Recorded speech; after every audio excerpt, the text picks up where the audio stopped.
So what comes first for you? What are some of the initial changes you want to make as soon as you step in on October 1st? I don't have a plan yet as far as 30, 60, 90-day kind of incremental plan.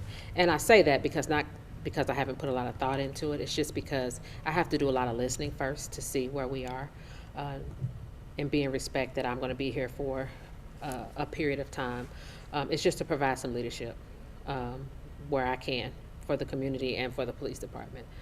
What does that listening look like? Do you want to talk to the guys who are out working the streets right now, the community? Where are you focusing? Absolutely. And then just having access to what the information. You know, I've just been a citizen for the past 5 years, so everything I got from you guys, or a rumor mill or something like that. So I haven't really seen any documentations. I haven't even been back in the building in 5 years, not at all. Still, I don't have a credential or anything, and I won't for a while. So I have an outline of kind of the things that I want to make sure that I'm looking at and paying attention to and adjusting to, but I won't formulate a plan until I have more information. Right now, all eyes are on the AG's decision, these protests. I listened to an interview with Rachel Platt where you talked about how even when the truth comes out, people don't want to believe it. People don't want to hear it. They don't listen to it. Mm-hmm. What's your plan if you are here guiding the community and the police department through that period of time? Mm-hmm. I'm not going to say people don't want to necessarily hear it. I just think the way the process works, when you start out with some information that's not accurate, people don't adjust necessarily to new information. So that's the part I don't like. That's the part I fear. And then they just, if you don't have the relationships, then people have already decided, right, what's happening, so I want to see the information, and as a leader, I have to adjust to the facts that are presented and the evidence that is presented, and then be able to decide what I do next before I can tell a community what to do next. How do you think Louisville will react to the news, and what do you think is going to be happening in our city? I don't know. I mean, I know that there's so much anger and there's so much disappointment. I know there's so much fatigue. I mean, everybody is tired. People are angry. Officers are tired. Community's tired. I mean, it's just a lot. You know, it's just a lot to take on. I mean, I worked protests before, but nothing of this magnitude and this long.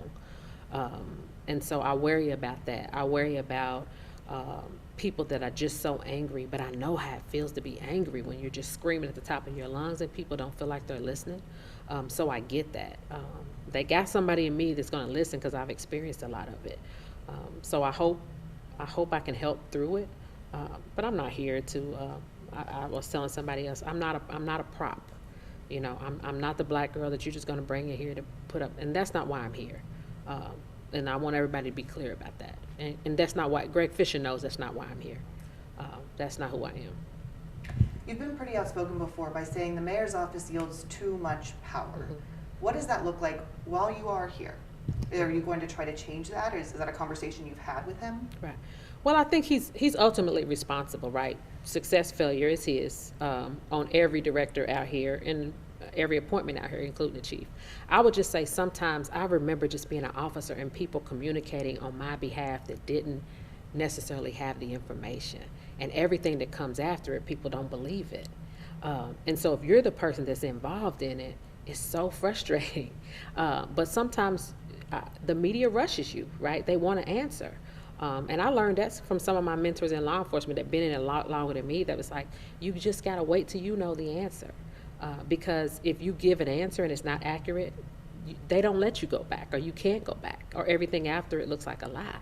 So I think sometimes we rush communication, not for malice, just because we allow other people to control the pace. And that's the thing. If I don't have an answer, it's not because I'm being evasive or not trying to be transparent, because transparency is truth. But if you don't have truth, you should be speaking.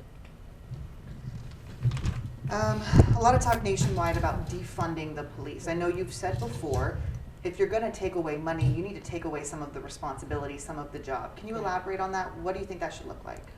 I think most people will agree. I know when I was an officer, after 5 o'clock, there's no other professionals out there working except for EMS, except for public safety. You know, mental health. People talk about mental health. People talk about addiction. You don't see a mobile out there trying to deal with it. And that's tough because I can be honest with you. I was not good at crisis intervention for somebody who was really suffering from mental illness. I have been screaming it. You talk about people angry for years, and we're not built for it. I mean, I started this job when I was 21, and I had 40 hours of crisis intervention training on mental health. That is not enough. And when I would go to run, sometimes I got lucky, and I was able to calm somebody down until somebody who had better experience came. But 20 years later, it's still just a police officer with 40 hours of training trying. That's the part. Like, I believe that there are tasks. People are over-policed. I believe that. But it's not always that the police doing. I think only like 17% or less than 20% of people's contact with the police is self-initiated. It comes from a call from somebody else. And most of the calls that you get, a big portion of the calls you get are not stuff that you're equipped to do. It's not law enforcement. So they become a jack of all trades. So people are over-policed, and it's too much contact with the police. Because every time a police is responding, there's a gun. And some things shouldn't require a gun. But if you keep police doing it, there's always going to be a gun. And so that's the part. Like, I would love to be a part of, and that's one of the things I do want to do. Let's sit down and figure out, what does a mental health response team look like? You know, what does that look like? What do those things look like where you can take those runs and take that stuff? Because it should not be a gun coming to your house every time you disagree with somebody or every time somebody's sick. That's just not rational. Do you think LMPD can do better? Absolutely. And what does that look like for your short time in this position, however long it is? I think law enforcement has not done a good job of cutting off the rot so that the rest of us can live. You know, people keep saying, well, there's good police officers. Well, we got to demonstrate what we're going to do when somebody falls below the standard. And that's nationally have to demonstrate that. And as a profession, we haven't done that good enough. I see pockets of it, don't get me wrong. I mean, there's police chiefs that have done good jobs, and they haven't, it's not always about a cover-up. I'm just saying the national standard for policing has not really been set. I don't think anybody can answer that question. If I ask you, what is the national standard, if you fall below it, that somebody would actually denounce that you're not gonna do this, that the Fraternal Order of Police or Law Enforcement Council says this is not acceptable. You don't hear that.